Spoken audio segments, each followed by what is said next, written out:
Hi everyone, मेरा नाम चंदन है और मैं आपका स्वागत करता हूं टिलिटेरियन आईएएस के इस प्लेटफॉर्म पे। ये वीडियो पिछले वीडियो का कंटिन्यूएशन है। पिछले वीडियो में अगर आप लोगों को याद हो तो हम लोगों ने एक चैप्टर पे डिस्कशन स्टार्ट किया था and that chapter was union and its territories. Part 1 of Indian constitution अगर आप देखो तो part 1 of Indian constitution deals with this topic, that is union and its territories. And now if you remember what articles that we had discussed into the previous chapter in detail, so it was article 1 to 4, right? 1 to 4 के बाद जो articles article 5 to 11, in that those articles we will be discussing citizenship, that is part 2 of Indian Constitution. So अभी हम लोग part 1 of Indian Constitution को deal कर रहे हैं आपके यूपीएससी एंड स्टेट पीएससी के प्रिपरेशन के लिए। सो अगर आप लोगों को याद हो तो पिछले वीडियो में, अगर आप लोगों ने पिछला वीडियो ढंग से देखा हो तो पिछले वीडियो को हम लोगों ने 3 वर्टिकल्स में डिवाइड किया था। इस चैप्टर को हम लोगों ने 3 वर्टिकल्स में डिवाइड करके डिस्कस करने को जरूरी समझा था। तो पिछले वीडियो में हम लोगों ने डिस्कस किया first vertical, that was article 1 to 4। Article 1 क्या कहता है, आर्टिकल 2 क्या कहता है, आर्टिकल 3 क्या कहता है, आर्टिकल 4 क्या कहता है। इन चारों आर्टिकल्स को हम लोगों ने डिटेल में डिस्कस किया। और एक चीज और जो पिछले वीडियो में हम लोगों ने डिस्कस किया था, that was important supreme court pronouncement and that was dealing with Berubari versus union of India 1960। So इन दो टॉपिक्स को हम लोग पिछले वीडियो में ऑलरेडी डिस्कस कर चुके हैं। अगर आप लोगों ने वो वीडियो नहीं देखा है सो मेक श्योर आप जाके उस वीडियो को देखें। इससे पहले भी हम लोग इंडियन पॉलिटी की एक पूरी की पूरी सीरीज 102 आवर्स की, जो कि प्री एंड मेंस दोनों की रिक्वायरमेंट को फुलफिल करती है, उसको कंप्लीट कर चुके हैं। इट इज जस्ट कि वो वाली वीडियोस कंप्लीटली इंग्लिश में थी। तो जो लोग इंग्लिश में कंफर्टेबल नहीं है वो ये सीरीज फॉलो कर सकते हैं, और जो लोग इंग्लिश में कंफर्टेबल है they can go and watch that series, अगर आप लोग इंडियन पॉलिटी को 1 गो में खत्म करना चाहते हो। Now returning back to this particular chapter, so ये वाला जो वर्टिकल है, ये वाला वर्टिकल ऑलरेडी डिस्कस कर चुके हैं हम लोग। इस वीडियो में पर्टिकुलरली 2 वर्टिकल्स को कवर करेंगे इस चैप्टर के, और इन 2 वर्टिकल्स के साथ ये चैप्टर खत्म हो जाएगा। मींस इस वीडियो में आपका ये चैप्टर खत्म होने जा रहा है। तो सबसे पहले हम लोग डिस्कस करेंगे various state reorganisation commission. 3 state reorganisation commission India ने या फिर इंडियन गवर्नमेंट ने या कांग्रेस पार्टी ने, right, there were committees, primarily 2 commissions and 1 committee. When we'll get into that this chapter हम लोग डिटेल में डिस्कस करेंगे। सो उन 2 कमिटीज को डिस्कस करेंगे, 2 कमीशंस को डिस्कस करेंगे और 1 कमिटी को डिस्कस करेंगे, ठीक है। तो सेकेंड वर्टिकल में और उनका रिकमेंडेशन क्या था, क्या वो लिंग्विस्टिक ग्राउंड्स पे स्टेट्स का डिवीजन चाहते थे, क्या क्या वेरियस रिकमेंडेशन थी, जब हम लोग इस चैप्टर के डिटेल में एंटर करेंगे तो वो डिस्कस करेंगे।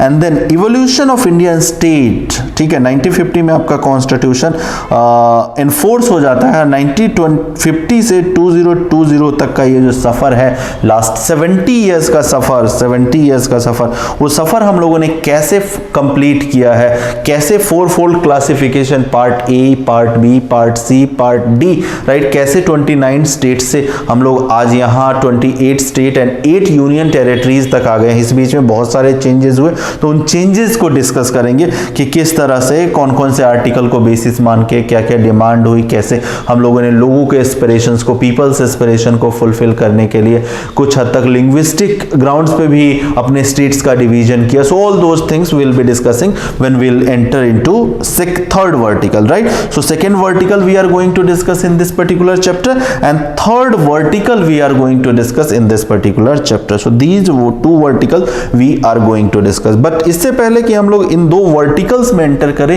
एक सवाल जो कि पिछले वीडियो में मैं डिस्कस करना भूल गया था, वो सवाल मैं यहाँ डिस्कस कर रहा हूँ। और पिछले वीडियो में जब हम लोग इंग्लिश का क्लास शूट कर रहे थे तो वहां भी इस क्वेश्चन को मैं एड्रेस नहीं कर पाया था, और कमेंट सेक्शन में बहुत बार उस क्वेश्चन को रेज किया गया और इंडिविजुअली मुझे रिप्लाई करना पड़ता था। तो उस सवाल का जवाब, राइट, उस सीरीज में जो एक गलती हुई, उस सीरीज में हम लोग कोशिश करेंगे कि इस सीरीज में वो गलती ना हो।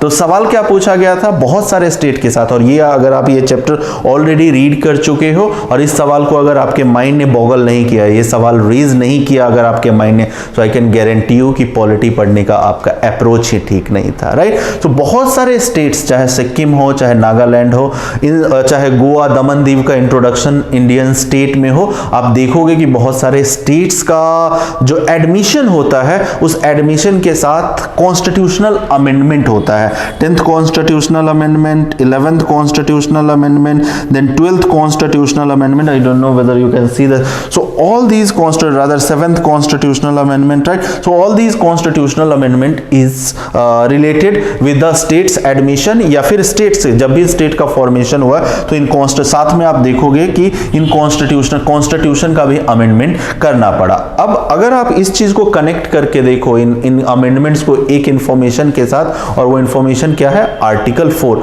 आर्टिकल 4 में ये क्लियरली स्टेट किया गया है, और इस आर्टिकल 4 का मैंने स्नैपशॉट ले रखा है कि कोई भी काम आर्टिकल 2 और आर्टिकल 3 के अंदर होगा। आर्टिकल 2 क्या डील करता है और आर्टिकल 3 क्या डील करता है। आर्टिकल 2, लेट मी अगेन, और ये आपका रिवीजन होने जा रहा है।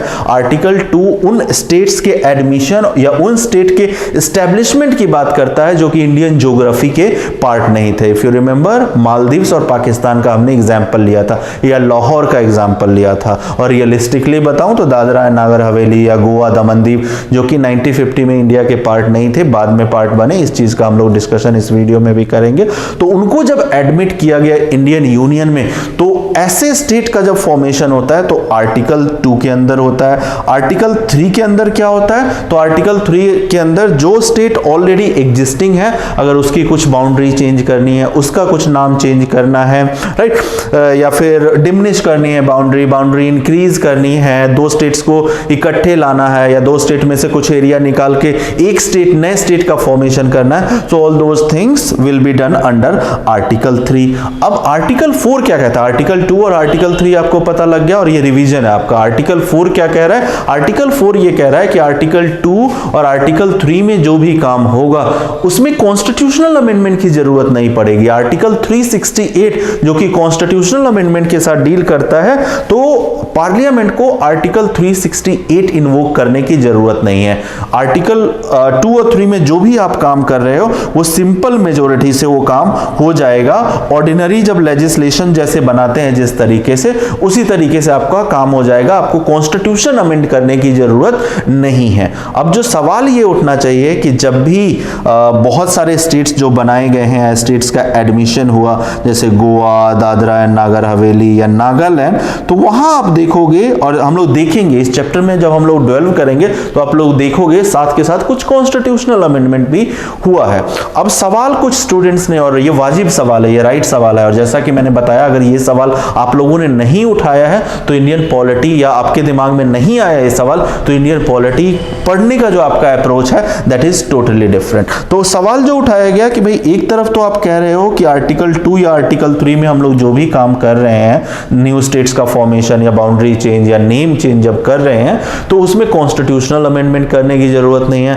दूसरी तरफ जब भी ये स्टेट्स जो हैं ये फॉर्म हुए हैं या एडमिट हुए हैं इंडियन यूनियन में, उसके साथ साथ आप कॉन्स्टिट्यूशनल अमेंडमेंट कर रहे हो, तो ये कॉन्स्टिट्यूशनल अमेंडमेंट, तो ये तो आर्टिकल 4 का वायलेशन है, या फिर आर्टिकल 4 एप्लीकेबल ही नहीं है। The answer is no. ये जो कॉन्स्टिट्यूशनल अमेंडमेंट जो कि स्टेट के फॉर्मेशन या स्टेट के इंडियन यूनियन में एडमिशन के टाइम आप देखोगे, वो रीजन कुछ अलग ही था। और वो रीजन क्या था, जब नागालैंड को एडमिट किया गया इंडियन यूनियन में, तो कुछ special rights, do you remember article 371? अगर आप नहीं जानते हो आर्टिकल 371, तो इंडियन पॉलिटी के जब अगले चैप्टर्स में हम बढ़ेंगे, जब स्पेशल राइट्स या special provision for certain states, Indian के ऑल्दो फेडरलिज्म का प्रिंसिपल कहता है कि भाई सभी स्टेट्स के equal right, but recognising certain special needs of certain state, किसी कहीं ट्राइबल डोमिनेशन ज्यादा है, कहीं एथनिक, कुछ लोकल एथनिक ग्रुप के राइट्स को रिकॉग्नाइज करना है, कहीं ज्योग्राफी कुछ ऐसी है, बॉर्डर वाली ज्योग्राफी है, so recognizing all these complexities, because India को यूरोप जैसा, यूरोपियन नेशन जैसा तो है नहीं, ठीक है, यूरोपियन के कई कंट्रीज जो है हमारे इंडियन यूनियन में समा सकते हैं, तो यूरोप, तो चूंकि हमारे यहाँ डाइवर्सिटी बहुत ज़्यादा है, कल्चरल डाइवर्सिटी है, रिलीजियस डाइवर्सिटी,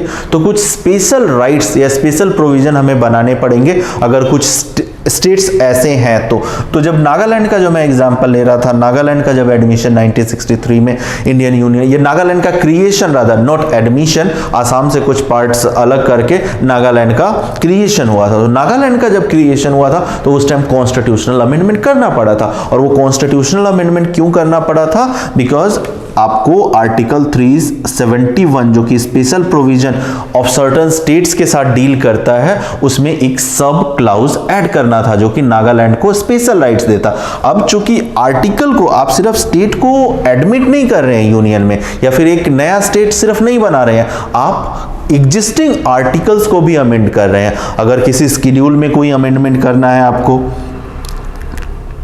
किसी स्केड्यूल में कोई अमेंडमेंट करना है, ऑब्वियसली अगर स्टेट फॉर्म होगा तो फोर्थ स्केड्यूल में आपको राज्यसभा सीट के एलोकेशन में कुछ चेंजेस, उस नए स्टेट को कुछ राज्यसभा सीट्स देनी पड़ेगी, जुडिशरी हाई कोर्ट वगैरह क्रिएट करना पड़ेगा।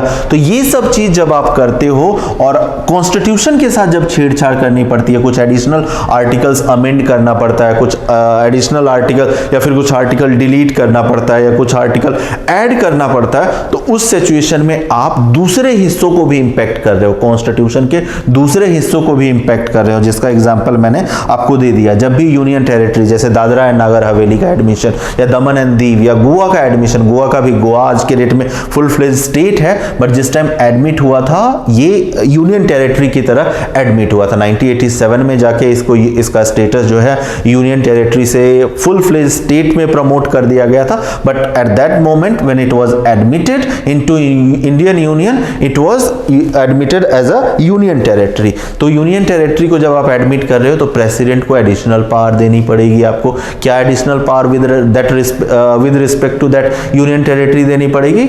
ये पावर देनी पड़ेगी कि प्रेसिडेंट रेगुलेशंस बना सके पीस और इसके लिए पीस एंड एस्टेब्लिशमेंट के लिए कुछ रेगुलेशन जो है प्रेसिडेंट को ये पावर दिया जाता है। तो प्रेसिडेंट को अगर additional power with respect to those union territories अगर देनी है तो आपको अगेन रिलेटेड आर्टिकल चेंज करना पड़ेगा, अमेंड करना पड़ेगा। तो इन सब कॉन्सिक्वेंट अमेंडमेंट या कॉन्सिक्वेंशियल अमेंडमेंट के लिए आप लोग नोटिस करोगे कि ये क्या बोलते हैं, कॉन्स्टिट्यूशनल अमेंडमेंट्स की जरूरत पड़ेगी। नाउ आई होप आपका जो डाउट है कि भाई ये आर्टिकल 4 और कॉन्स्टिट्यूशनल अमेंडमेंट अपोजिट तो नहीं है, ये क्लैरिफाई हो गया। आर्टिकल 4 सिर्फ बात करता है कि जो चेंजेस आप आर्टिकल 2 और तो एडमिशन के लिए आप वो अमेंडमेंट नहीं कर रहे हो, आप एडिशनल चीजों के लिए कॉन्स्टिट्यूशनल अमेंडमेंट कर रहे हो। तो ये आर्टिकल 4 में जो बोला गया है ये उसका वायलेशन नहीं है, राइट। सो आई होप ये वाला क्वेश्चन जो है आपका आंसर हो गया होगा। Now we are entering into core of this video to discuss vertical 2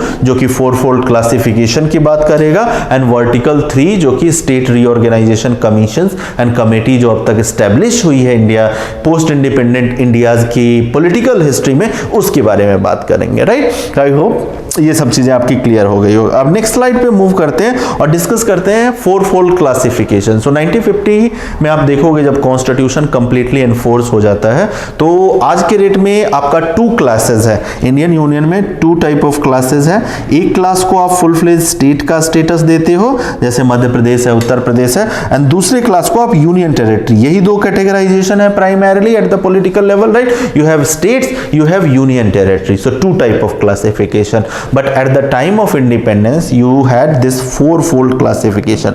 Part A type of part A create किया गया, Part B create किया गया, Part C create किया गया and Part D, ये 4-fold classification इसको बोलते हैं। अब इसमें क्या हुआ, Part A में कौन कौन से स्टेट्स डाले गए भाई?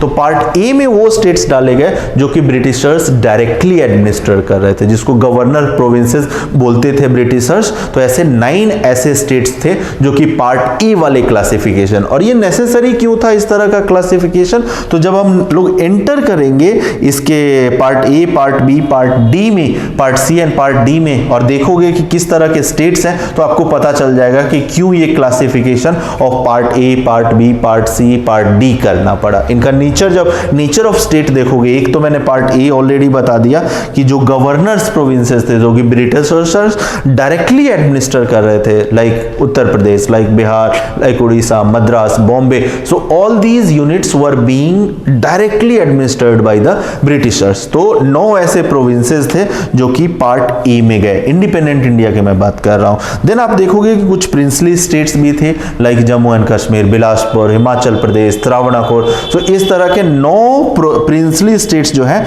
अभी पहले वाले प्रिंसली स्टेट्स थे, राइट। अभी तो वो स्टेट्स फुल फ्लेज 1950 की अगर मैं बात करूं तो 1950 में तो आप देखोगे कि फुल फ्लेज स्टेट्स वो बन गए हैं, ठीक है। मैं पहले की बात कर रहा हूं, ठीक है। तो उनको पार्ट बी में डाला गया। कैटेगराइजेशन जो है, सॉरी, इनका जो अभी बोल रहे हैं वो स्टेट्स ही बोल रहे हैं, 1950 में उनको स्टेट्स ही बोलेंगे। ये जो प्रिंसली स्टेट्स या गवर्नर्स प्रोविंसेस है, ये पहले की, आपकी कन्वीनियंस के लिए मैं समझा रहा हूं कि part B type of states में जो 9 प्रिंसली स्टेट्स बड़े बड़े थे, although there were 563 princely states जो कि इंडियन यूनियन में एडमिट हुए थे, 562 प्रिंसली स्टेट्स, बट जो 9 बड़े बड़े प्रोविंसेस थे, रियासतें थी, जिस तरह से जम्मू एंड कश्मीर, पेप्सू, यू है त्रावणाकोर एंड कोचीन, ठीक है, इस तरह के बिलासपुर, हिमाचल प्रदेश, तो इस तरह के 9 ऐसे प्रिंसली स्टेट्स थे। अभी डिस्कस करेंगे, मैं उनकी ज्योग्राफी भी आपको एक बार दिखा दूंगा ज्योग्राफिकल लोकेशन पे, although that is not necessary, ठीक है, बट एक बार ज्योग्राफिकल चीजें क्लियर हो जाती कि कहां कहां है तो थोड़ी सी एडिशनल नॉलेज हो जाती है, और जब एडिशनल नॉलेज होती है थोड़ा सा आप लोगों का कॉन्फिडेंस बनता है, right. So and then part D में आप देखोगे सिर्फ एक स्टेट को रखा जाता है, दैट इज अंडमान निकोबार। आज के डेट में अंडमान निकोबार का स्टेटस, पॉलिटिकल स्टेटस क्या है, ये यूनियन टेरिटरी है। सो एक बार हम लोग part A, part B, part C और पार्ट डी में कौन कौन से स्टेट्स थे इनकी ज्योग्राफिकल लोकेशन देख लेते हैं इस मैप पे, और उसके बाद फिर बात करेंगे कि किस तरह से ये 4-फोल्ड क्लासिफिकेशन का इवोल्यूशन हुआ, ठीक है। ये 4-फोल्ड क्लासिफिकेशन आज तो एग्जिस्ट करती नहीं है, राइट, उस टाइम 1950 में, तो किस तरह से हम लोगों ने 1950 से 2020 का 70 इयर्स का जो गैप है वो कैसे हम लोगों ने ट्रेवल किया है। तो पार्ट ई में अगर मैं बात करूं तो पार्ट ई में आप सबसे पहले देखो कौन कौन से, मैंने आपको बताया था 9 वो स्टेट्स या 9 वो प्रोविंसेस पार्ट ई में रखे गए जो कि पहले इंडिपेंडेंस से पहले गवर्नर्स प्रोविंसेस बोले जाते थे। So you have this Madras, ठीक है, मद्रास की लोकेशन आप लोग जानते हो, ये मद्रास, ये चेन्नई वाला मद्रास नहीं है, तमिलनाडु वाला मद्रास नहीं है, उस टाइम मद्रास में आपका पूरा ये आंध्र प्रदेश भी जो है, Chennai along with the Chennai, right. अगर आप ये एरिया देख पा रहे हो, ठीक है, ये आंध्रा वाला रीजन, इवन केरला का भी कुछ रीजन जो है, और मैसूर के साउथ वाला जो रीजन है वो आपका आंध्र, सॉरी, इसमें आ रहा है, मद्रास वाले रीजन में आ रहा है, ठीक है। उसके बाद नेक्स्ट देखो तो बॉम्बे आपका है, बॉम्बे अगेन गुजरात का भी काफी सारा पोर्शन बॉम्बे कवर कर रहा था। देन उड़ीसा, उड़ीसा जो है वो है। देन नेक्स्ट है आपका मध्य प्रदेश, मध्य प्रदेश में आपका मध्य भारत और विंध्य भारत उस टाइम अलग था, मध्य भारत और विंध्य भारत आपका जो है वो आप देखोगे अगले पार्ट बी वाले क्लासिफिकेशन में आने वाला है, ठीक है। नेक्स्ट है आपका बंगाल, देन नेक्स्ट होगा आपका बिहार, देन नेक्स्ट होगा आपका असम, और जब असम की बात करता हूं 1950 में तो असम उस टाइम एक मणिपुर और त्रिपुरा का छोड़ के, आज के डेट में जो मणिपुर और त्रिपुरा है, ठीक है, इनको छोड़ के असम पूरा का पूरा, जो बाकी के 7 सिस्टर्स हैं, तो 7 सिस्टर्स में से बाकी का एरिया अगर असम का आप देखो, राइट, तो एरिया में बाकी के जो 5 स्टेट हैं उन पूरे के पूरे को अकोमोडेट सिर्फ असम कर रहा था, उसको असम ही बोलते थे, right. It is in this, from this Assam, जो कि ये बाकी के 5 स्टेट, मणिपुर और त्रिपुरा, अगेन मैं हाईलाइट कर रहा हूं क्योंकि मणिपुर और त्रिपुरा को यूनियन टेरिटरीज का दर्जा या फिर चीफ कमिश्नरेट, आज तो हम लोग यूनियन टेरिटरीज बोलते हैं, बट उस टाइम ब्रिटिशर्स के टाइम में यूनियन टेरिटरीज को चीफ कमिश्नर्स प्रोविंसेस बोला जाता था। तो Tripura and Manipur used to be that chief commissioners provinces back then during the Britishers time, ठीक है। So that is the point. So Assam की बात कर ली, और अभी पार्ट ई की, ये साथ के साथ मैं एडिशनल नॉलेज आपको थोड़ा सा देते चल रहा हूं, ठीक है। फिर आपका यूपी हो गया, and then you do have Punjab. So these were the 9 states that you will notice, ठीक है, जो कि पार्ट ए में थे, ठीक है। अब बात करते हैं कि पार्ट बी में कौन कौन से आपके स्टेट्स थे। तो पार्ट बी में आप देखोगे कि जो प्रिंसली स्टेट्स थे, बड़े बड़े जो प्रिंसली स्टेट्स, वो पार्ट बी में थे। तो पहला आपका त्रावणाकोर और कोचीन, जो ये केरला वाला एरिया है, ये वाला, और केरला वाला एरिया जब मैं त्रावणाकोर और कोचीन को कह रहा हूं, नॉट पूरा केरला जो कि आज हमारे पास है, ठीक है, नॉट पूरा Kerala, only half of that Kerala is being covered by this princely state that is called Travancore and Cochin. Next है आपका मैसूर, टीपू सुल्तान, अगर मॉडर्न हिस्ट्री में आप लोगों ने पढ़ रखा है, टीपू सुल्तान एंड हैदर अली, सो ये मैसूर वो वाला है, मैसूर स्टेट। आज के डेट में तो ये कर्नाटका में चला गया है, और पूरा का पूरा मैसूर को कर्नाटका नहीं बोलते, Mysore happens to be a just smaller region of the Karnataka. Karnataka तो आज के डेट में बहुत बड़ा है। देन आपका बात करूं हैदराबाद, अगेन हैदराबाद एकदम उस सिटी वाला नहीं, ये निजाम वाला हैदराबाद है, हैदराबाद बाद तेलंगाना का भी रीजन कंप्लीटली कवर कर रहा था। देन आप देखोगे मध्य भारत, तो मध्य भारत, इस मध्य भारत को, विंध्य भारत को और मध्य प्रदेश को कलेक्टिवली मिला के जाके आपका मध्य प्रदेश बनेगा। ठीक है, सो मध्य भारत अभी के लिए पार्ट बी में डाला गया है, 1950 की मैं बात कर रहा हूं, तो ये विंध्य में आपका पार्ट बी में डाला गया है। देन विंध्य भारत, ठीक है, विंध्यांचल वगैरह के पर्वत अगर ज्योग्राफी में आप लोगों ने पढ़ रखा हो तो ये विंध्य भारत से उस विंध्यांचल पर्वत का नाम या माउंटेन्स का नाम आ रहा है। देन आप देखोगे सौराष्ट्र, ये गुजरात वाला सौराष्ट्र और कच्छ वाला जो रीजन है ये गुजरात में है, तो ये अलग प्रिंसली स्टेट था। और जब मैं बता रहा था बॉम्बे स्टेट, तो गुजरात का जो ईस्टर्न पोर्शन है जो कि मध्य प्रदेश का एग्जिस्टिंग मध्य प्रदेश के साथ है अभी, तो वो वाला जो रीजन था वो बॉम्बे स्टेट में आता था। ठीक है, तो फिर राजस्थान और राजपूताना वाला जो एरिया है,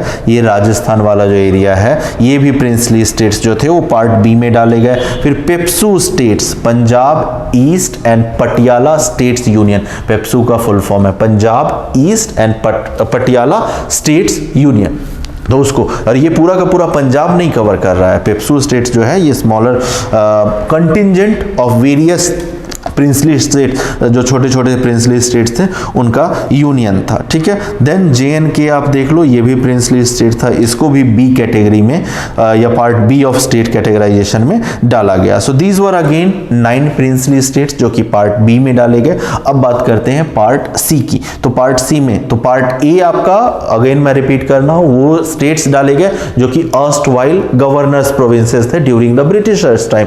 पार्ट बी में अगेन 9 स्टेट्स ऐसे डाले गए जो कि बड़े बड़े लार्जर प्रिंसली स्टेट्स थे, not all the princely states, only 9 larger princely states. अब पार्ट सी की बात करते हैं, तो पार्ट सी में मैं ऑलरेडी अगेन बता चुका हूं कि जो चीफ कमिश्नर्स वाला जो प्रोविंसेस था वो पार्ट सी का आपका पार्ट है। अब 10 प्रिंसली स्टेट्स ऐसे हैं, सॉरी 10 चीफ कमिश्नर्स प्रोविंसेस जो कि पार्ट बी में, पार्ट सी में डाले जाएंगे। तो you have Himachal Pradesh, you have Bilaspur, दोनों ज्योग्राफिकली लगे हुए हैं, और ज्योग्राफी में इसीलिए आपको दिखा रहा हूं ज्योग्राफिकल मैप, सो दैट एक ज्योग्राफिकल आइडिया आपके दिमाग में रहे। ठीक है, सो बिलासपुर हो गया आपका, दिल्ली हो गया, देन आपका देखो तो कूच बिहार जो कि ये आपका वेस्ट बंगाल में है, then you have this Manipur, then you will have this Tripura. ठीक है, तो ये वाले जो रीजन्स थे, फिर आप देखोगे कच्छ, सौराष्ट्र वाला पार्ट बी में था, then you have this Bhopal, then you will have Ajmer somewhere here in Rajasthan. ठीक है, तो ये फिर कुर्ग वाला जो रीजन है, just a moment guys, Coorg वाला जो रीजन है वो आपका फिर से इसमें प्रिंसली स्टेट्स में, सॉरी पार्ट सी में जाएगा। ठीक है, सो part A, part B and part C, I hope you will have clarity on. Now we are moving to part D, और पार्ट डी मैंने आप लोगों को इस पे मैप में, स्लाइड्स में नहीं दिखाया है। पार्ट डी में सिर्फ एक स्टेट को रखा गया, that was Andaman and Nicobar, जिसकी अभी एग्जिस्टेंस स्टेटस क्या है, तो that is happens to be union territory. So 4-fold classification, थोड़ा सा ग्राफिकल रिप्रेजेंटेशन, सॉरी मैप पे रिप्रेजेंटेशन, ज्योग्राफी का आपको आइडिया लग गया होगा। ठीक है, कुर्ग की बात करूं, कुर्ग के लोकेशन की, तो ये मैसूर स्टेट में आपका था, अभी एग्जिस्टिंग, ये कर्नाटका में है। ठीक है, कुडापा वगैरह आप लोगों ने पढ़े होंगे। ठीक है, तो अब ये 4-fold क्लासिफिकेशन क्रिएट हो चुके हैं। The timing is 1950। अब याद करो लिंग्विस्टिक, आज के डेट में यूरोपियन नेशंस का जो डिवीजन है वो किस बेसिस पे है, प्राइमरली ये जो छोटे छोटे पिद्दू नेशंस हैं, although I should not be demeaning, ठीक है, ये किसी की डिग्निटी को हर्ट कर सकता है, पता नहीं कोई केस भी फाइल कर दे।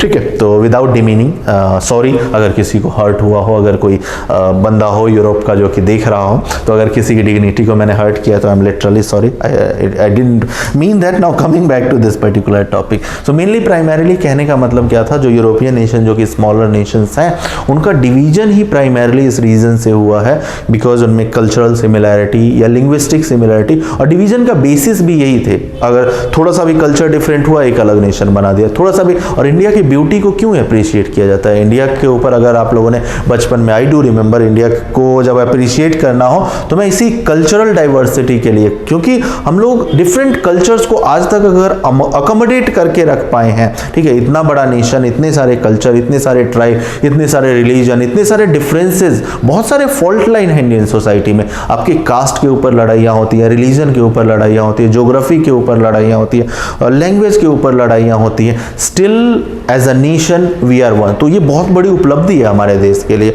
और ये बहुत बड़ी ब्यूटी है, राइट। लेकिन ये ब्यूटी शायद यूरोप संभाल के नहीं रख पाया, ठीक है। चलो कोई बात नहीं भाई, नहीं संभाल के रख पाया तो आज मर रहे हैं, ठीक है, वो छोटे छोटे नेशंस। बट ये ब्यूटी हम लोग आज तक कॉन्स्टिट्यूशनल स्कीम कह लो या हमारा कल्चर कह लो, कहीं ना कहीं एक अकोमोडेटिव कल्चर रहा है कि हम लोगों ने बहुत सारे फॉरेन इन्वेजन भी झेले, कॉलोनियलिज्म भी झेला, एंड स्टिल इवन टुडे जो भारतवर्ष एंशिएंट टाइम का था या महाभारत में, अगर मैं नहीं मानता कि भाई महाभारत वगैरह जो है ये सिर्फ एपिक टेक्स्ट है, ठीक है, I do believe in, but again ये मेरा पर्सनल ओपिनियन है। तो अगर उस भारतवर्ष जो कि पहले था तक्षशिला से, और ऑफ कोर्स तक्षशिला वाला सेक्शन तो अपने पास नहीं है, ठीक है, but whatever portion that we do have today, ठीक है, अगर उसको हम लोग प्रिजर्व करके रख पाए हैं पिछले 70 सालों में, बाकी चीजें भूल जाओ, अगर 70 सालों में अगर आप देखो 1946 1947 में जब इंडिया इंडिपेंडेंस गेन कर रहा था तो चर्चिल वगैरह के, वेस्टर्न चर्चिल वगैरह जो वहाँ के प्राइम मिनिस्टर थे और कुछ टाइम तक अपोजिशन लीडर भी थे, उनके स्टेटमेंट्स देखो तो वो कंप्लीटली बिलीव ही नहीं करते थे कि इंडिया एज अ नेशन जिसमें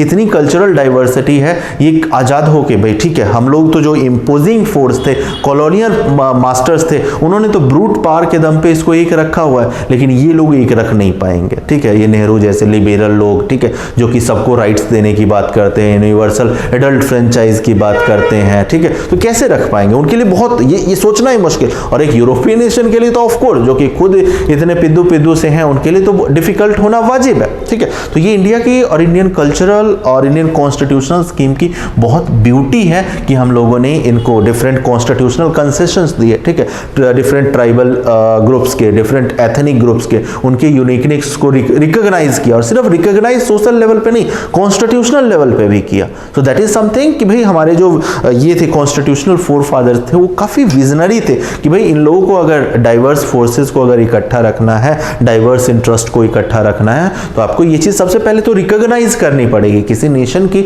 एक सबसे बड़ी खासियत है कि आप अपने फॉल्ट लाइंस को रिकॉग्नाइज करो, और रिकॉग्नाइज करने के बाद फिर अप्रिशिएट करो उस डाइवर्सिटी को, ठीक है। ये जो मजाक उड़ाना होता है, नॉर्थ ईस्ट वालों को कुछ बोल दिया, ठीक है, इनसेंसिटिव कमेंट्स पास कर दिए, साउथ में रहने वालों को ये, और ये हमारे ये सुपीरियर सेंस ऑफ सुपीरियोरिटी हमारे नॉर्थ वालों में बहुत ज्यादा है, ठीक है, बिना मतलब के अननेसेसरी का कमेंटबाजी कर रहे हैं, किसी को मद्रासी बोल रहे हैं, किसी को बिहारी बोल रहे हैं। So this kind of thing at least UPSC aspirant से तो हम लोग ये एक्सपेक्ट कर ही नहीं सकते, राइट। तो बीइंग आप लोग यूपीएससी के एस्पिरेंट हो तो आई एक्सपेक्ट कि ये चीजें आप लोग नहीं करें, इस सेंसिटिवनेस को आप लोग समझोगे। Now coming to this point, तो 1950 में ये फोर फोल्ड क्लासिफिकेशन है। अब जैसे ही हम डेमोक्रेसी पाते हैं, जैसे ही डेमोक्रेटिक सिस्टम, पॉलिटिकल सिस्टम हम लोग अडॉप्ट करते हैं, कॉलोनियल मास्टर्स के कंट्रोल से बाहर आते हैं, तो पीपल्स की एस्पिरेशन जागने लगती है। पीपल की अपनी सेंसिटिविटी होती है, वो देख रहे हैं कि कल्चरल होमोजेनाइटी नहीं है। उस टाइम जो स्टेट्स क्रिएट हुए थे, पार्ट ए पार्ट बी में रख दिया, पार्ट सी पार्ट डी में, तो हम लोगों ने चेक नहीं किया कॉन्स्टिट्यूशनल फोर फादर्स ने, क्योंकि टाइम ही नहीं था उस टाइम, कॉन्स्टिट्यूशन बनाने में इतने बिजी हो गए थे कि बहुत सारी चीजों को इग्नोर किया गया। तो आपने ज्योग्राफिकल होमोजेनाइटी नहीं देखी, कल्चरल होमोजेनाइटी नहीं देखी, लिंग्विस्टिक होमोजेनाइटी नहीं देखी, और जल्दी जल्दी में आप लोगों ने स्टेट्स की बाउंड्रीज डिसाइड कर दी। बट वो बाउंड्री जो है वो ब्रिटिशर्स तो चला सकते थे at the barrels of gun, ठीक है, और ब्रूट फोर्स के नशे में वो लोग चला सकते थे वहाँ लोग। लेकिन जब आप डेमोक्रेटिक नेशन हो गए हो 1950 में, आपके अब एक कॉन्स्टिट्यूशन है, so people will have that liberty कि वो लोग अपने राइट्स के बारे में बात करेंगे, अपने सेंसिटिविटीज को स्टेट के सामने रखेंगे, और वो होना स्टार्ट हुआ 1950 के बाद। आप देखोगे बहुत सारे ग्रुप्स, बहुत सारे स्टेट्स में डिमांड करने लगे कि भाई लिंग्विस्टिक लेवल पे डिवीजन करो डिफरेंट स्टेट्स का, ठीक है। लिंग्विस्टिक हम लोग कल्चरली नहीं मतलब एक साथ रह सकते, या फिर culturally of course as a nation as a union तो ठीक है, बट जब आपने स्टेट्स बनाए हैं तो आप ये लैंग्वेज के डिफरेंस को, ये कल्चर के डिफरेंस को समझो, ठीक है, और हमें एक सेपरेट स्टेट्स दो। ये जो मद्रास वाला स्टेट जो मैंने आपको बताया, मद्रास पूरा का पूरा जो तमिलनाडु वाला रीजन है, कुछ हिस्सा केरला का भी, आंध्र प्रदेश का भी, तो ये सारा का सारा रीजन एक स्टेट था मद्रास। आज के डेट में कितने स्टेट्स आपको आपके साउथ में है?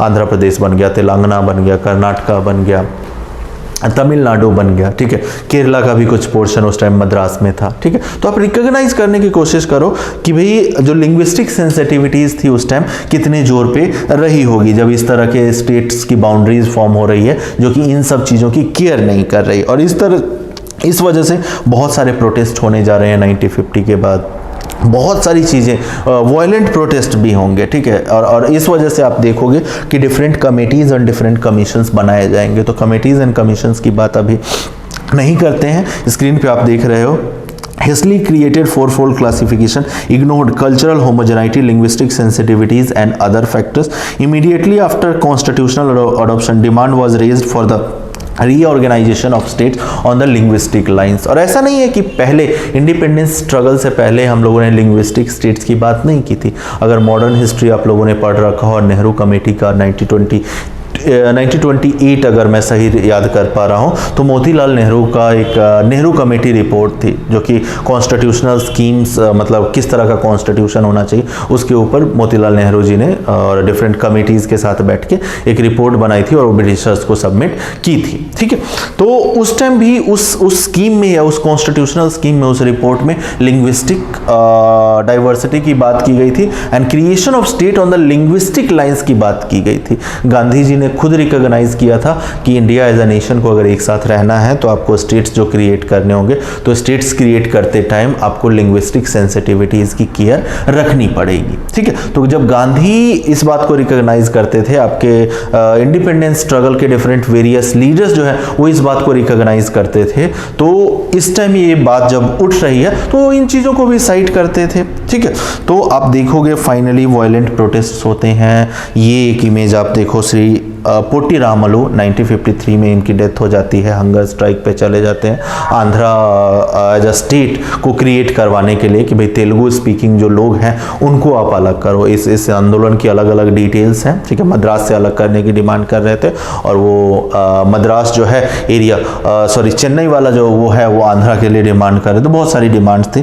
फाइनली 58 डेज के हंगर स्ट्राइक के बाद इनकी डेथ हो जाती है। और जब डेथ होती है, और उससे पहले भी ऐसा नहीं है, ये बहुत बड़े टॉल लीडर्स थे साउथ के, ठीक है, और नेहरू भी इनकी मतलब काफ़ी हद तक बात मानते थे। बट उस टाइम जो बात थी, ये प्रोटेस्ट हो रहे थे और क्या रीज़न था कि भाई कहीं ना कहीं ये जो नेहरू जैसे टॉल लीडर्स थे वो नहीं चाहते थे कि भाई इस तरह का क्रिएशन इस टाइम पे हो। द रीज़न बीइंग कि वो that would have open Pandora box. अगर आप एक स्टेट को क्रिएट कर देते तो एक पंडोरा बॉक्स खुल जाता और बहुत अलग अलग एरियाज से ये डिमांड आने लगती, ठीक है। और इंडिया उस टाइम 1950 में स्टेट में नहीं था, आपके इलेक्शंस नहीं हुए थे, इलेक्शन करवाना था 1952 में जाके आपका फर्स्ट लोकसभा इलेक्शन करवाना था। अलग अलग है, एक नया नेशन फॉर्म होता है, सिंपल सी बात है। घर में आपके एक नया घर, दो नए मेंबर आ जाते हैं अगर, तो आपको संभालना अगले 1 साल के लिए, समझाना बुझाना बहुत डिफिकल्ट हो जाता है। और आप तो नेशन बिल्डिंग की बात कर रहे हो कंप्लीटली, ठीक है। आपको इकोनॉमी देखनी है, आपको लिटरेसी देखनी है, आपको वोटिंग राइट्स देना है, कॉन्स्टिट्यूशन जो बनाया है उसको इन्फोर्स करना है। तो एज अ नेशन की जब बात की जाए तो उस टाइम ये जो नेहरू वगैरह हैं, ये टॉल लीडर्स हैं, सरदार वाला, वो हेजिटेंट थे कहीं ना कहीं कि भाई ये वाला एक पंडोरा बॉक्स खोला ना। और इसी वजह से जो ये पोटी रामलू जो डिमांड कर रहे थे लेटर्स का एक्सचेंजेस, नेहरू और पोटी श्री रामलू, फिर मद्रास सीएम के बीच में एंड नेहरू के बीच में, भाई इसको कंट्रोल करो। तो इस तरह की बातें की जा रही थी, है ना। और अलग अलग सेक्शन से, अलग अलग स्टेट से इस तरह के प्रोटेस्ट हो रहे थे। और इनकी डेथ के बाद, हंगर स्ट्राइक डेथ के बाद फाइनली जो है ये प्रोटेस्ट वायलेंट हो जाता है और मजबूर होके 1953 में आप देखोगे आंध्रा एज अ स्टेट का क्रिएशन, नॉट आंध्र प्रदेश। आंध्र प्रदेश जो आज एग्जिस्टिंग स्टेट में है, इसका क्रिएशन तो 1956 में जाके, बट 1953 में आप देखोगे कि आंध्रा एज अ स्टेट का क्रिएशन कार्व आउट किया जाता है मद्रास से और हो जाता है, ठीक है। और उसके बाद तो फिर तो पंडोरा, उसके बाद की स्टोरी हम लोग डिस्कस करने जा ही रहे हैं, right. So demand was ignored primarily because it would have opened Pandora box, it would have promoted regionalism. और इस रीजनलिज्म को ही तो हम दबा रहे थे ना उस टाइम 1950 में, ठीक है। बिकॉज ऑलरेडी कम्युनलिज्म आपके पास था, अभी पाकिस्तान अलग हुआ है, रॉयटिंग हुई है, अभी भी 1950 में भी वो चीज़ पंजाब वाले एरिया में कहीं ना कहीं थम नहीं रहा था, जो सिख और मुस्लिम्स के बीच में और हिंदू और मुस्लिम्स के बीच में अभी भी वो कम्युनलिज्म के घाव अभी भी भरे नहीं हैं, ठीक है। तो इस तरह के सिचुएशन में जहाँ भी कोई भी सोशल फिशर किसी भी वजह से, it's not only about new state creation, किसी भी वजह से अगर सोशल फिशर्स का क्रिएशन होता तो उन इवेंट्स को रोकने की कोशिश कहीं ना कहीं की जा रही थी। बट ठीक है, ये इतनी मतलब वायलेंट रूप ले चुकी थी कि आंध्रा एज अ स्टेट का क्रिएशन 1953 में, first state on linguistic line that was Andhra state, Andhra Pradesh नहीं, अगेन मैं कह रहा हूँ आंध्र प्रदेश का क्रिएशन आप देखोगे 1956 में जाके होगा। ठीक है, तो ये है। अब जब ये सब चीज़ें हो रही हैं तो साथ के साथ आप देखोगे कि डिफरेंट कमिटीज़ एंड कमीशंस का भी क्रिएशन होता है। तो डिफरेंट कमिटीज़ एंड कमीशन का क्रिएशन इट इज़ नॉट कि ओनली आफ्टर दिस डेथ या फिर आंध्र स्टेट के क्रिएशन के बाद होता है। आप देखोगे 1948 में ही धार कमीशन का क्रिएशन हो जाता है। एसके धार लीड करते हैं इसको और ये मना कर देते हैं कि भाई नहीं, इसके बेसिस पे सिर्फ language can not be the basis. Set up and by the government submitted इस report in 1948 recommended state reorganization on the basis of administrative convenience, ठीक है, rather than on basis of language. So यहाँ discard हो गया, लेकिन protest बहुत सारे हो रहे थे। तो और ये जो कमीशन है, ये आप देखोगे कि ये धार वाला जो कमीशन है, यहाँ कमिटीज एंड कमीशन आप कर लो। I hope you don't know the difference between committee and commission, अगर नहीं तो आप लोग गूगल कर लेना। ठीक है, तो धार कमीशन जो बिठाई जाती है ये गवर्नमेंट के द्वारा बिठाई जाती है। यहाँ एक चीज़ नोटिस करने वाली है और ये आपके एमसीक्यूज में काम आ सकता है। तो धार कमीशन है ना कि कमेटी है, और कौन स्टैब्लिश करता है? गवर्नमेंट। अब जब ये रिपोर्ट दे देती है इसके धार लेड कमीशन कि नहीं लैंग्वेज के बेसिस पे, और लैंग्वेज की डिमांड चल रही है, प्रोटेस्ट चल रहा है। आज पॉलिटिक्स में क्या होता है, फार्म लॉ वगैरह के ऊपर प्रोटेस्ट या किसी भी लॉ के एक कमेटी बना दी जाती है। अब धार कमीशन ने स्ट्रेट अवे मना कर दिया कि भाई नहीं, language can not be the basis, administrative convenience के लिए आपको स्टेट का क्रिएशन करना है। बड़ा स्टेट है, एडमिनिस्टर नहीं कर पा रहे हो, लोगों की एस्पिरेशन, तो वो बेसिस हो सकता है। इकोनॉमिक हैंडलिंग या इकोनॉमिक मिस हैंडलिंग या फिर करप्शन, ये सब बेसिस हो सकता है। ठीक है, लेकिन language can not be alone the basis for the state creation. और सारा का सारा प्रोटेस्ट डिफरेंट हिस्से में अलग अलग स्टेट है। बॉम्बे में भी प्रोटेस्ट चल रहा था क्रिएट करने का, ये आपका गुजरात अलग करने का। ठीक है, तो इस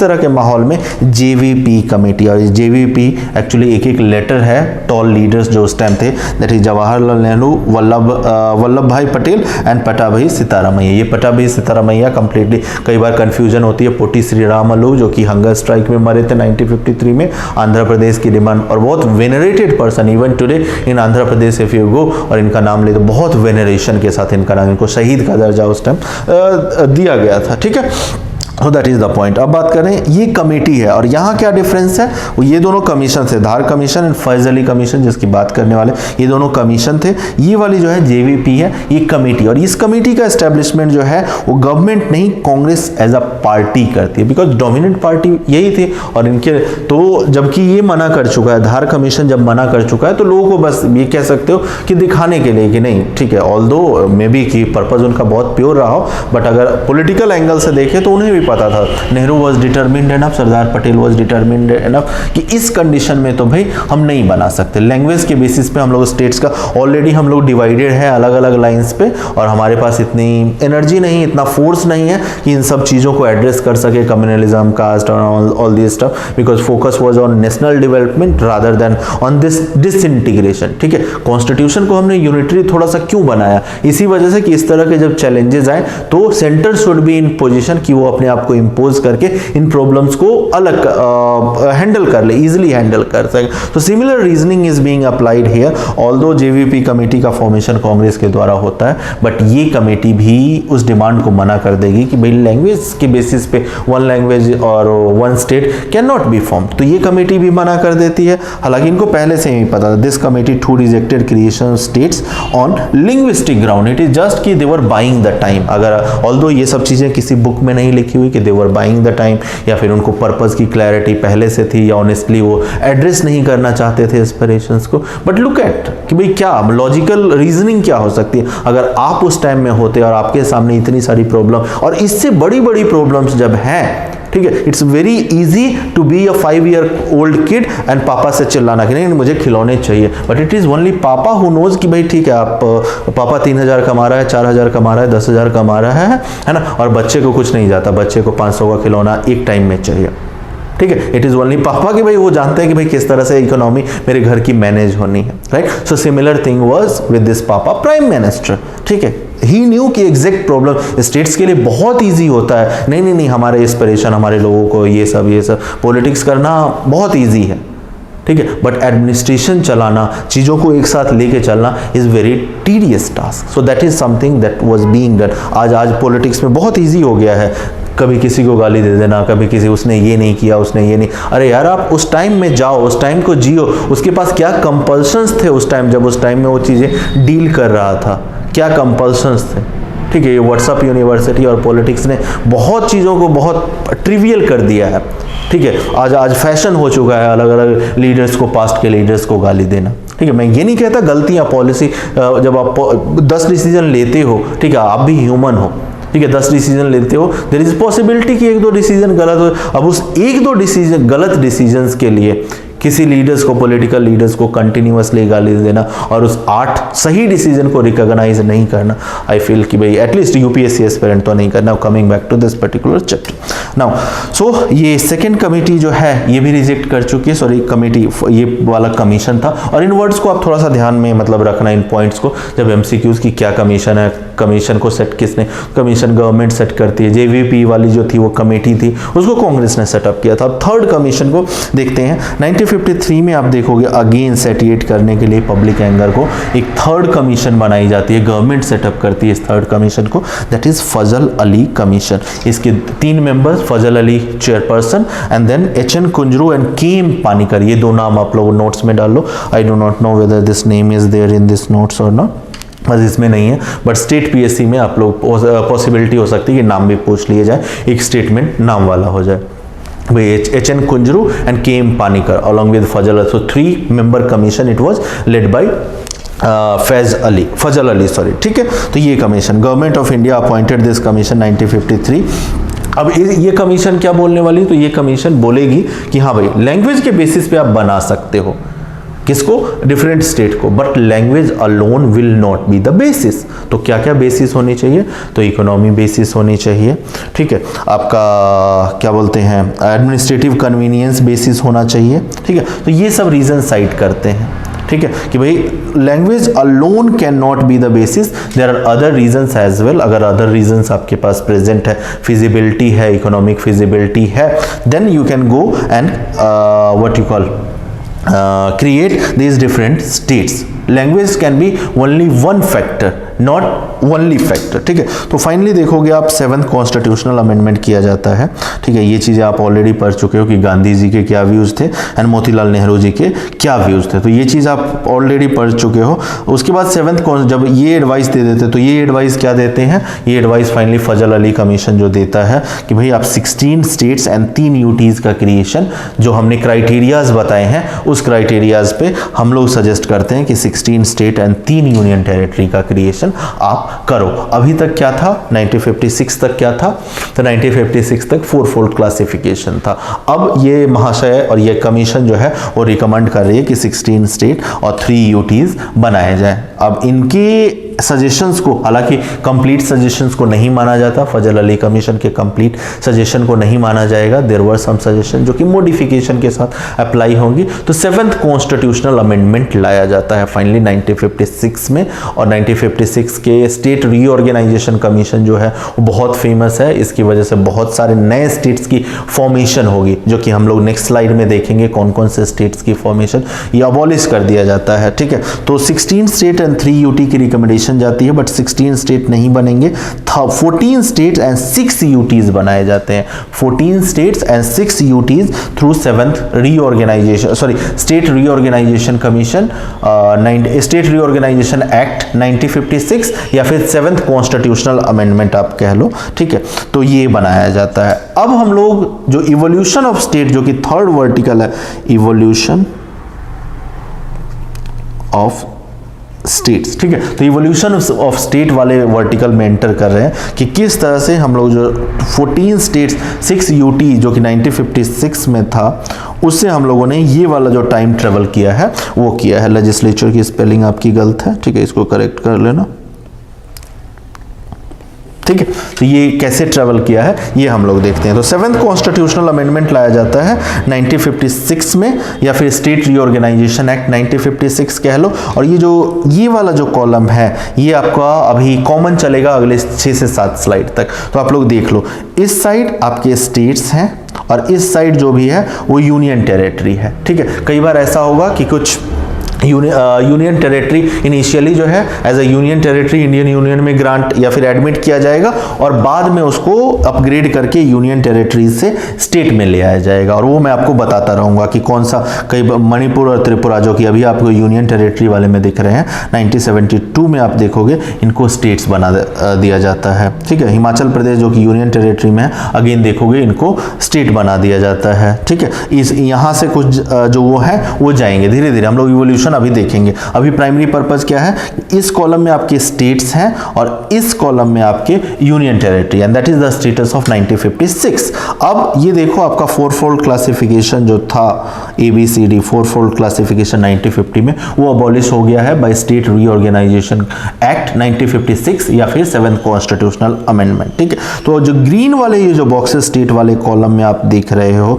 ये नए स्टेट्स हैं। हालांकि नाम आपको पुराने लग रहे हैं, बट बहुत सारे एरियाज को ये जो अबॉलिश हुआ है, तो आपका प्रिंसली स्टेट जो कि पार्ट बी वाला है वो अबॉलिश हो गया, पार्ट सी वाला वो अबॉलिश होने जा रहा है। ठीक है, तो उन सबको मर्ज करके ये स्टेट्स बनाए जाएंगे। ठीक है, आंध्र प्रदेश जैसे कि आज का आंध्र प्रदेश एंड तेलंगाना वाला जो एरिया है वो मर्ज करके आंध्र प्रदेश, पहले 1956 तक, फ्रॉम 1953 टू 1956 तक क्या था ये आंध्र प्रदेश, ये था हैदराबाद स्टेट अलग था और ये आंध्रा स्टेट था, ना कि आंध्र प्रदेश। 1956 में आंध्र प्रदेश बनेगा, आसाम पुराना है ही, बिहार पुराना है ही, बॉम्बे स्टेट बनेगा। ठीक है, बॉम्बे स्टेट ये भी देखोगे आप 1960 में, जब नया नेक्स्ट स्लाइड पे जाएंगे तो 1960 में देखोगे इससे सेपरेट करके गुजरात अलग बनाया जाता है, महाराष्ट्र अलग बनाया जाता है। गुजरात में आपका जो है सौराष्ट्र वाला जो कि अभी प्रिंसली स्टेट्स में था, या फिर कच्छ वाला जो है जो कि पार्ट सी में था, वो जाके देखोगे क्यों गुजरात में मर्ज हो जाता है।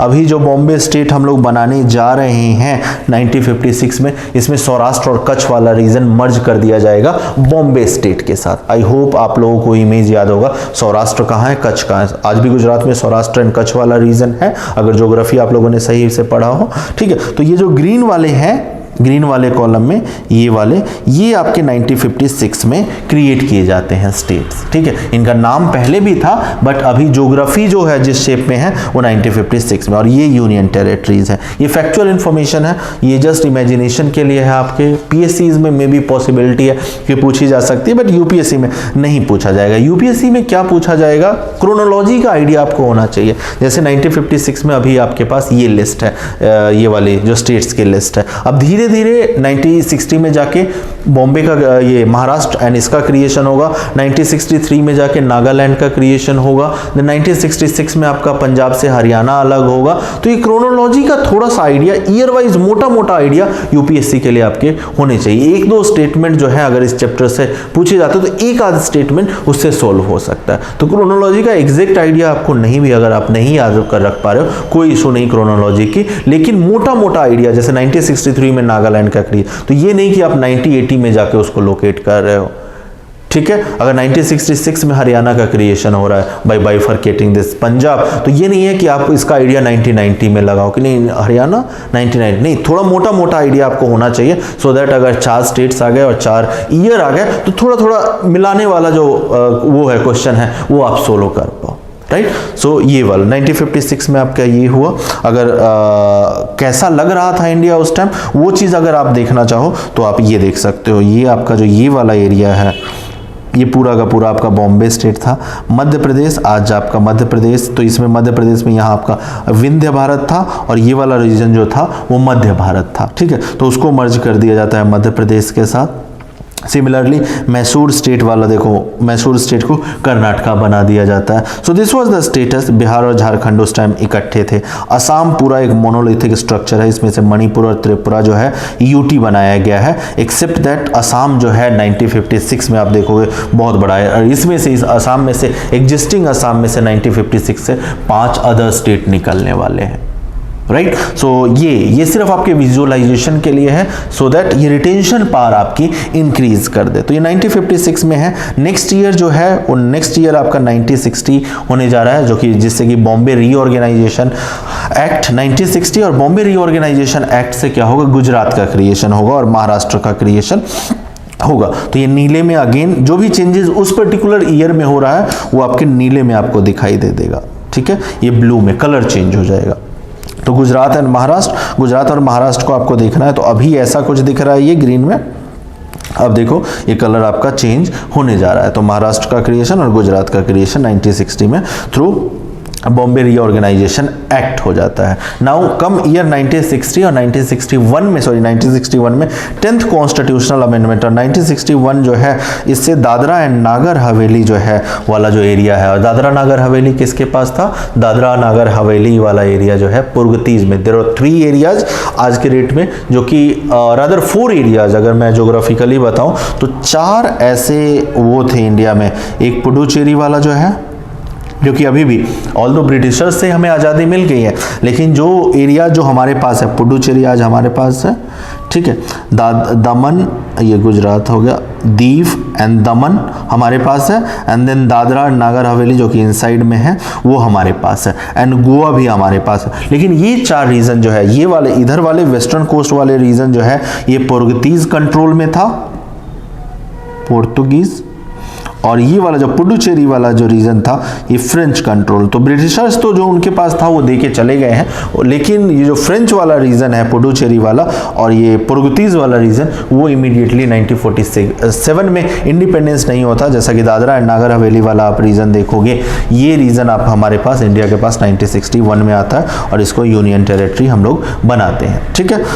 देन आपका दादरा नागर हवेली अगर देखना है, दादरा नागर हवेली ये है। 1962 में आप देखोगे 12th and 14th constitutional amendment के थ्रू हम लोग, और police section rather, Goa, Daman and Diu and Puducherry. Puducherry जो है आपको किससे मिलता है? फ्रांस से मिलता है। Goa and Daman and Diu ये दो जो है ये आपको पुर्तगीज से मिलता है, ठीक है। Through police section we do obtain these areas, और इनको गोवा, दमन, दीव एंड पुडुचेरी को यूनियन टेरिटरी उस टाइम के लिए बनाया जाता है 1962 में। गोवा को अब स्टेट का दर्जा मिल गया है, जो कि स्टेट का दर्जा जो है गोवा को 1987 में जाके मिलता है, 1987 में, ठीक है। तो ये सीक्वेंस आप लोग याद रखो। अभी इस साइड आपके स्टेट्स हैं, इस साइड यूनियन टेरिटरी है, और ग्रीन में वो वाली चीजें आ रही हैं जो कि चेंज हो रही है। सो दिस वाज अबाउट 1962 में क्या होता है। 1963 में आप देखोगे नागालैंड का क्रिएशन होता है। अभी ये वाला एरियाज, पुडुचेरी की अगर आपको ज्योग्राफी देखनी है तो पुडुचेरी एक कॉन्सेंट्रेटेड एक जगह नहीं है। 1 portion named Yanam, that is in Andhra Pradesh, then 2 geographies named Karaikal and Puducherry जो है ये तमिलनाडु में है, एंड एक रीजन जो है पुडुचेरी का, ये एक ज्योग्राफी, एक पार्ट जो है ज्योग्राफी का कॉल्ड माहे, एंड दैट माहे इज इन केरला। तो ये 4 चीजों को मिला के पूरा पुडुचेरी बनता है। 3 स्टेट्स में फैला हुआ है पुडुचेरी।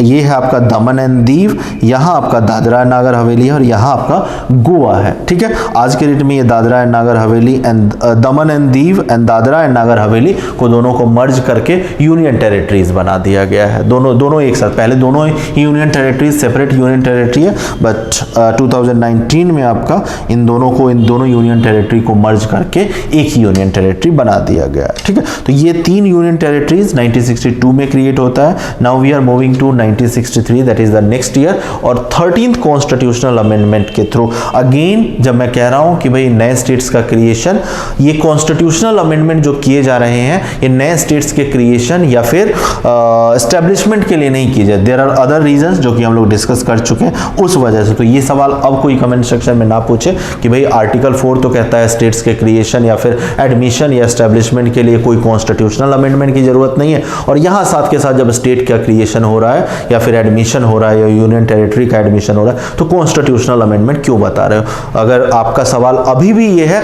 यानी आपने इस वीडियो का पहला सेक्शन जो है या फर्स्ट पोर्शन जो है वो सही से नहीं देखा। सो 1963 की मैं बात कर रहा हूं। असम से नागालैंड जो है वो कार्व आउट किया जाता है, ठीक है, और इसको स्टेट का दर्जा दिया जाता है, ठीक है। That is year 1963। Again chronology UPSC के लिए बस मोटा मोटा याद रखना है, ज्यादा नहीं, बट स्टेट पीएससी के लिए अगर आप प्रिपरेशन कर रहे हो तो आपको याद रखना चाहिए। अभी देखो, अभी क्या है, असम पूरा का पूरा 1963 में असम है, और आपका मणिपुर है और त्रिपुरा है। मणिपुर और त्रिपुरा का स्टेटस अभी क्या है, ये यूनियन एंड टेरिटरीज हैं। ठीक है, अब यहाँ 1963 में आप देखो तो नागालैंड नाम का जो स्टेट है वो क्रिएट किया जाता है असम के कुछ हिस्सों को निकाल के। ऐसे धीरे धीरे देखोगे आप असम डिसइंटीग्रेट होगा।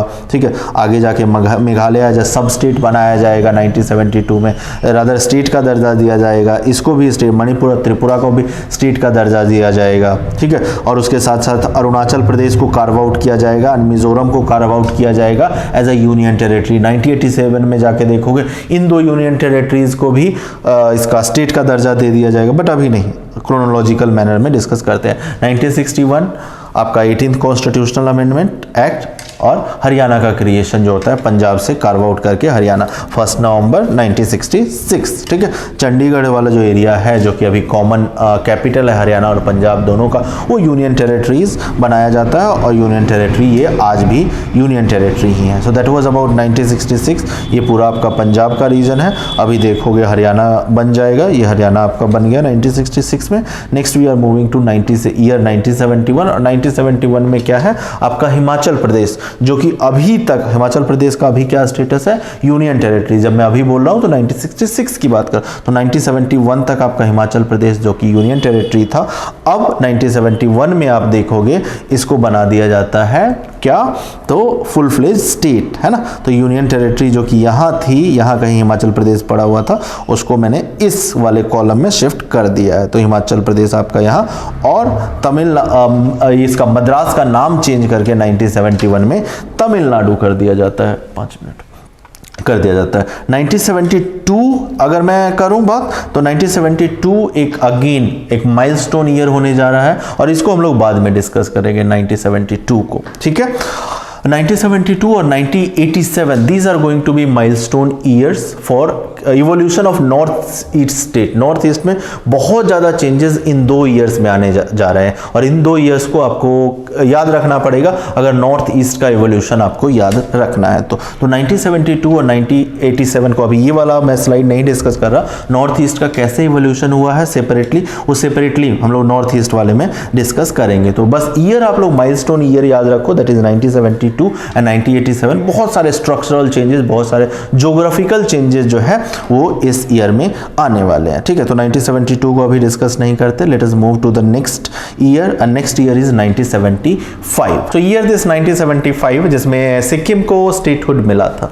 बट अगर सिक्किम के इस पॉलिटिकल स्टेटस को जानना है तो आपको बहुत सारी चीजें जाननी होगी। आपको प्री इंडिपेंडेंस में जानना होगा, और प्री इंडिपेंडेंस में अगर आपको जाना है तो ब्रिटिशर्स के साथ सिक्किम के कैसे रिलेशन थे तो वो जानने की जरूरत है। तो ब्रिटिशर्स ने ऑल्दो इंडिया को तो कॉलोनी बनाया था, बट सिक्किम एक पास में एडजेसेंट में एक ऐसा नेशन, एक ऐसा स्टेट रह गया था जिससे सिक्किम एक्चुअली नेपाल के साथ इसकी राइवलरी थी ब्रिटिशर्स की, और सिक्किम की भी कहीं ना कहीं गुरखास के साथ राइवलरी थी। तो गुरखा वाला जो इशू था या गुरखा को कैसे टैकल करना है, सिक्किम ने हेल्प की थी ब्रिटिशर्स की, and for that reason Sikkim को कभी इन्वेड नहीं, सिक्किम की जो टेरिटोरियल इंटीग्रिटी है ब्रिटिशर्स ने कभी भी इन्वेड नहीं की। हालांकि चाइना से ट्रेड के लिए सिक्किम के ट्रेड रूट का यूज करते थे, सिल्क रूट जो था उसका ऑल्टरनेट रूट की तरह, बट सिक्किम की टेरिटोरियल इंटीग्रिटी को ज़्यादा टच नहीं किया ब्रिटिशर्स को। सो 1975 में 1947 में जब हम इंडिपेंडेंस मिला तो उस टाइम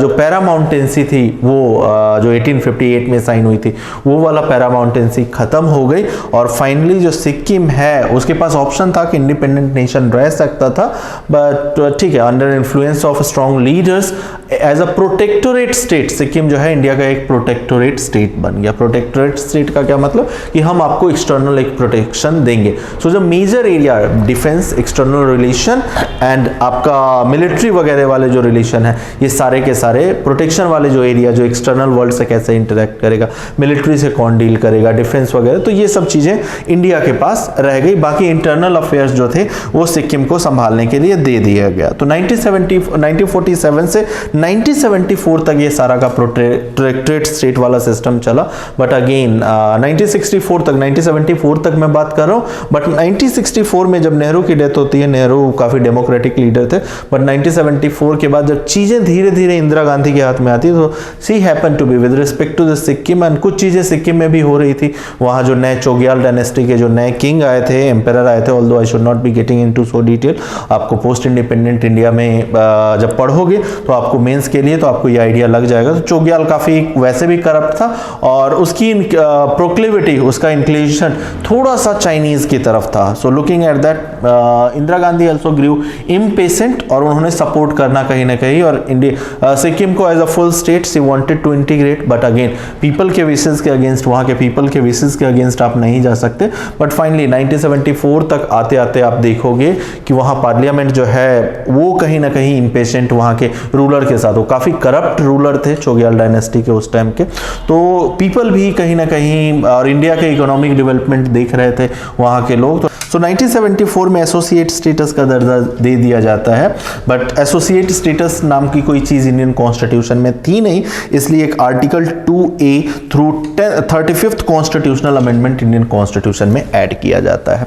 और 10th शेड्यूल जो कि आज एंटी डिफेक्शन के लिए जाना जाता है, बट एंटी डिफेक्शन के लिए 10th schedule after Rajiv Gandhi के टाइम से जाना जाने लग गया, बट एक्चुअली 10th शेड्यूल का जो एडिशन है वो सिक्किम के लिए हुआ था इंडियन कॉन्स्टिट्यूशन में। हालांकि बाद में इसे डिलीट 1975 में ही आप देखोगे जब इसको फुल स्टेटहुड दे दिया जाता है तो ये डिलीट हो जाएगा, right. So this was about 1974 में क्या हुआ, एसोसिएट स्टेटस का, पहले protectorate state then associate state, और 1975 में वहां की पार्लियामेंट एंड पीपल रेफरेंडम के थ्रू पीपल से पूछा जाता है कि आप इंडिया के साथ इंटीग्रेट होना चाहते हो, तो वहां के लोग कहते हैं कबूल है, कबूल है, कबूल है।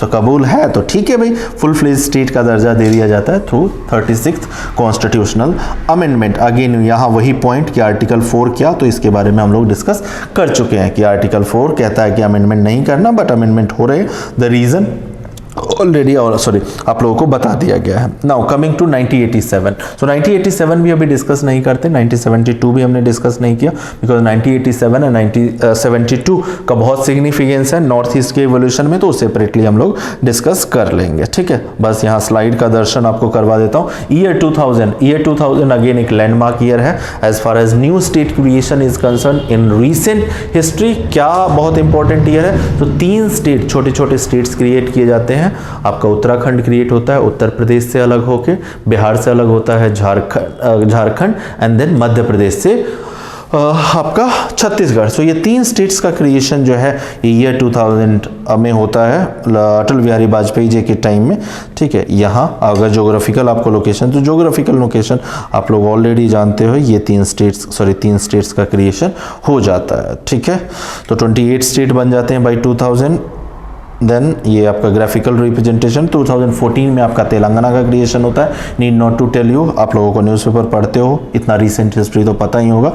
And finally the most recent creation is 2019, जिसमें जम्मू एंड कश्मीर जो कि विद स्टेट लेजिस्लेचर बनाया जाता है, एंड देन लद्दाख को यूटी, दोनों यूटी का दर्जा दिया जाता है दोनों का, बट एक यूटी जो है वो with legislature, JNK with legislature and Ladakh without legislature, ठीक है। तो ये 2019 का मोस्ट रीसेंट है। अब बात करते हैं political and administrative evolution of north eastern state, जो कि हम लोगों ने छोड़ दिया था और इसको सेपरेटली हम लोगों ने बोला था कि सेपरेटली डिस्कस करेंगे। तो 1950 में क्या था, तो 1950 में आप देखोगे इस तरह का स्ट्रक्चर था। 1950 में आप लोग देखो तो just a moment, let me have this on screen. So 1950 में आपका असम पूरा बड़ा है, मोनोलिथ स्ट्रक्चर है, and then you do have 2 union territories, that is Manipur and Tripura. Next year is going to be 1963। 1963 में नॉर्थ ईस्ट में क्या चेंज होता है, तो असम का कुछ हिस्सा निकाल के नागालैंड बनाया जाता है। नागालैंड फुल फ्लेज स्टेट का दर्जा 1963 में दिया जाता है,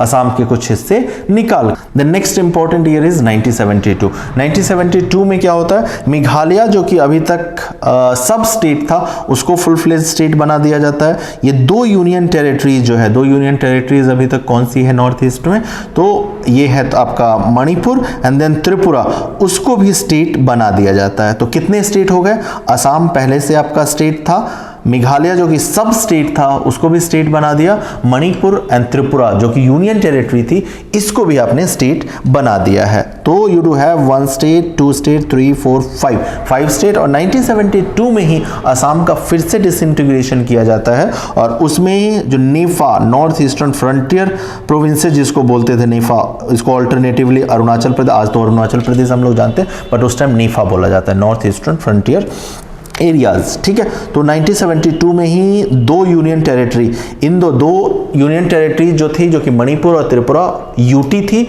उनको full fledge state, and in the same year that is 1972 two new union territory will be created by disintegrating portions of Assam. इसीलिए असम के ऊपर आप देखो माइनस का साइन लग रहा है, यहाँ 1963 में भी माइनस का साइन।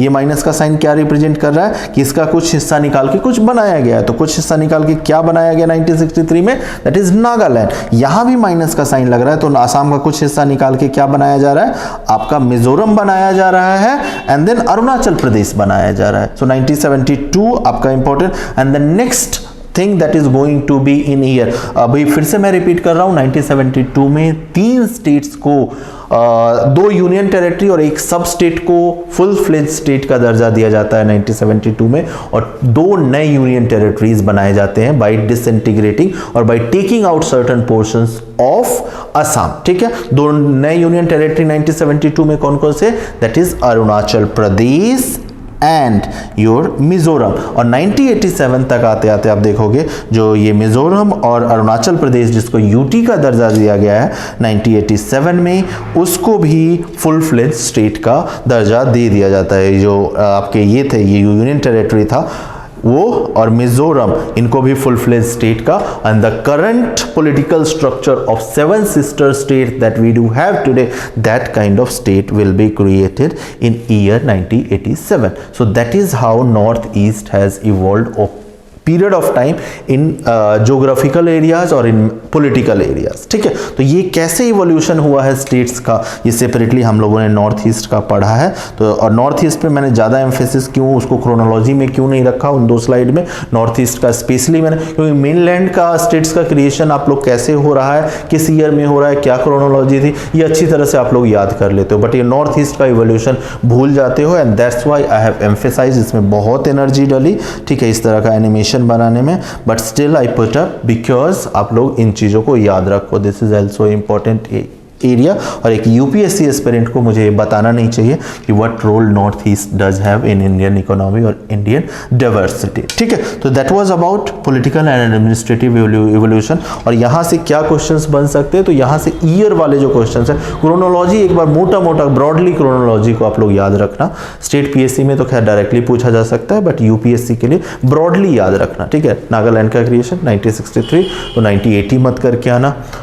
हरियाणा क्रिएशन 1987 में नॉर्थ ईस्ट में क्या क्या चेंजेस हुए, तो ये मोटा मोटा आप थोड़ा सा याद रखो। ये नहीं कि 1987 में कुछ हुआ है उसके लिए आप 1950 में मार्क कर, तो मोटा मोटा तो एलिमिनेशन, मोटा मोटा भी याद रखोगे, ब्रॉडली भी याद रखोगे, तो एलिमिनेशन का टेक्निक यूज करके आप लोग ये सब चीजें कर पाओगे। अब ये वाली जो स्लाइड है, ये अलग अलग ईयर में कैसे एक जगह, अभी तो सारी की सारी स्लाइड जो अभी जो हम लोग क्रोनोलॉजी डिस्कस की वो थोड़ी सी डिसइंटीग्रेटेड थी अलग अलग स्लाइड में, तो एक होलिस्टिक पिक्चर लेने के लिए आपका ये वाला स्लाइड एक ही जगह अगर आपको देखना है तो एक जगह ये क्रिएट कर दिया गया है, ये जगह ये चीजें डाल दी गई है, ठीक है।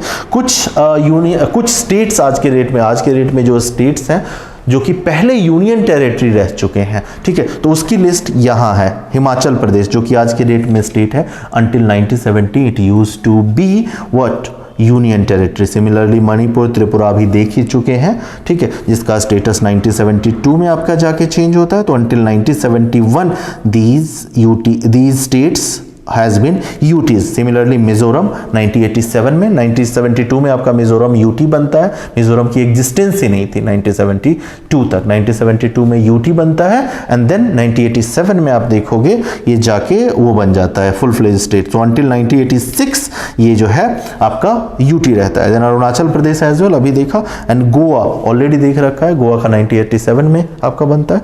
So this is how it has evolved. अब ये लास्ट सेक्शन है, लास्ट वीडियो है। So there are 4 question that has been put up, और वो 4 क्वेश्चंस मैं एक्सपेक्ट करूंगा कि आप लोग अटेम्प्ट करोगे, ठीक है, और कमेंट सेक्शन में हम लोगों को बताओगे। सो फर्स्ट क्वेश्चन ये यूपीएससी 2001 में पूछा गया है, first question. Then second question, video pause करके आप लोग इसको रीड करो और कमेंट में फिर रिप्लाई करो, ठीक है। Third question, again video pause करके, let me get off the frame, video pause करो। मैं जानता हूँ आपको क्लियर वो नहीं दिख रहा होगा, थोड़ा सा फेडेड दिख रहा होगा। Late me get off the frame exactly, ठीक है, बट रीड करो और इसको बताओ, ठीक है। And then this is the 4th question on article 3, ठीक है। So these are the 4 question that I will be expecting कि आप लोग कमेंट सेक्शन में इसका रिप्लाई करो। अगला चैप्टर आपका सिटीजनशिप पे होगा और ये सीरीज मैनर में हम लोग चला रहे हैं। इसके अलावा भी बहुत सारे इनिशिएटिव हमारे इन्वायरमेंट का initiative, then science and tech का इनिशिएटिव जो है वो कम्प्लीटली फ्री चल रहा है, आप लोग देख सकते हो। आगे आने वाले भी जो इनिशिएटिव्स होंगे other subjects like history, geography and art and culture, ठीक है, वो इनिशिएटिव्स भी हम लोग पूरी कोशिश करेंगे कि वो कम्प्लीटली फ्री हो। रादर कोशिश क्यों करेंगे, यही सबसे बड़ा जो वो है हमारा कंट्रीब्यूशन है यूट्यूब प्लेटफॉर्म पे कि वीडियो लेक्चर्स जितने भी हैं वो सारे के सारे फ्री रखे जाएं। तो इस गोल के साथ हम लोग आगे बढ़ रहे हैं। 4 subject we are already catering, that is Indian polity, then economy, then you have science and tech and environment. जो सब्जेक्ट अभी रह गए हैं आने वाले टाइम में हम लोग उसको भी कवर करेंगे। So with the completion of this chapter, with the promise on next chapter on citizenship very soon as per the schedule. I hope आप लोग स्केड्यूल को फॉलो कर रहे होंगे, right. So as per the schedule जब भी polity का schedule होगा, ठीक है, टेलीग्राम चैनल है हमारा, टेलीग्राम चैनल आप लोग ज्वाइन कर सकते हो यूटिलिटेरियन IAS के नाम से, ठीक है। तो वो सब चीज़ें आप ज्वाइन, लिंक आपको डिस्क्रिप्शन में सब चीज़ों का लिंक, इंस्टा का लिंक, टेलीग्राम का लिंक आप लोगों को मिल जाएगा। वो ज्वाइन करके डेली की अनाउंसमेंट जो है वो वहाँ आप लोग देख सकते हो, ठीक है। So with this goodbye, bye bye.